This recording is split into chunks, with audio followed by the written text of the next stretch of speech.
Hello and welcome back to Jacob's Toys 5-minute figure reviews. Please do like, share, subscribe, all those things. All support to the channel is very much appreciated. In this video we're taking a look at the retro carded Spider-Man Scorpion figure. Now this is an awesome looking figure and I cannot wait to open it up. Yes, I like to open my figures, I don't like to keep them in the box. Although I don't hold anything against anyone that does keep them in the box because they do look awesome in these retro boxes. But anyhow, here he is out of the box. Now this is of course the Scorpion character based on his look in the animated TV show, so in the Spider-Man cartoon of the 90s.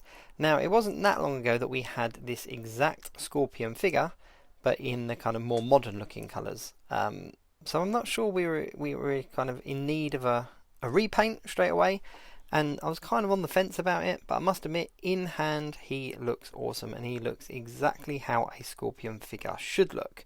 The greens are a really great kind of bright vibrant green, they really pop. He's obviously got the bendy tail like we saw before, and here is the previous version side by side so you can see the difference.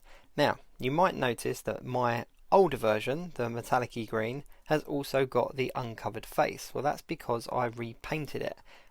This figure actually came with his full face, his full metallic kind of mask face, and at the time a lot of people complained because Scorpion has his kind of nose and chin and that kind of exposed, like you can see on both of these figures. So like a lot of customizers, I just kind of got the paints out and gave it a little paint and kind of opened up that mask. But now that we've got both versions of this character, I think I'm going to go back and take that paint off and put him back to his original state.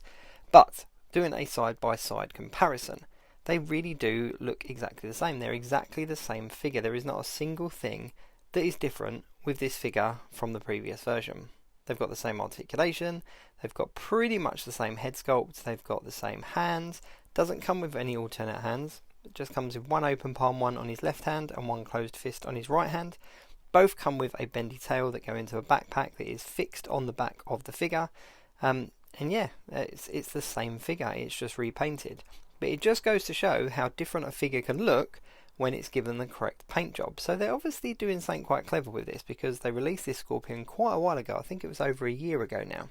And then all this time later they then go and do a retro carded one, exactly the same figure, just repainted. Now if you're to ask me which one I prefer out of the two, it is definitely going to be the new retro one. The colours just pop, and because of the two-tone of green, details show up better. So I think the backpack looks a little bit better, I think the tail stands out a little bit better. The gloves, the boots, all that kind of stuff, they just stand out a lot better, and it looks like that Scorpion, how he looked in a lot of the comics, but also how he looked in that animated series. So there's no cell shading or anything like that, it is just a green painted Scorpion. Now Scorpion's obviously an iconic character in the Spider-Man universe, both in the TV show and the comic books, so I think it's really cool that we've got him in two versions now. One thing I'm a little bit disappointed about is they've obviously got the capability of doing this bendy tail. So we've seen it on like the Walgreens Mr. Fantastic arms, they were kind of long and bendy. You've got it on the Scorpion tail, but they seem to use it quite sporadically. They've never given us a Dr. Octopus with legs that have this kind of movability, articulation. It'd be really cool to get a Dr. Octopus with like 4 of these bendy things coming out of him. Now I must admit, it does fix into place, it's quite easy to move around, but it does kind of spring out a little bit, so you've got to kind of be a little bit tough with the bending of it.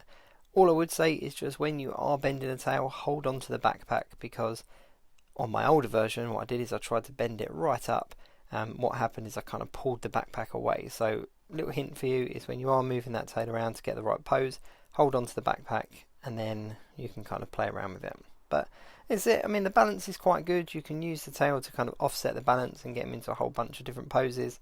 But yeah, I mean, overall this is a really good figure. If you're a Spider-Man collector, then he is definitely worth picking up now, and I wouldn't worry too much about chasing down that other one unless you want that comic book suit in that particular all-in-one metallic kind of full face suit. This would definitely be a good Scorpion for any Spider-Man collection. But yeah, the articulation, as I said, all your standard points of articulation that you would expect, and also it's not pinless. They could have at least kind of made it pinless so that there was a little bit of an update in that respect. but I think these new colours are going to look really good, both on a display and in action figure photography. So I can't wait to see what he looks like behind the lens, and also get him in the cabinet with the rest of the Spider-Man's Rogue Gallery. But that's it. That's my 5-minute figure review on the retro carded Scorpion figure. Definitely worth picking up if you're a Spider-Man fan. Yeah, that's about it. Do check out my page for some other 5-minute figure reviews on various other characters, not just Spider-Man figures, but also some of the other Marvel Legends. And of course, please do like, share, subscribe, and all of those things, because all support is very much appreciated. So yeah, that's about it. Retro Scorpion. See you soon.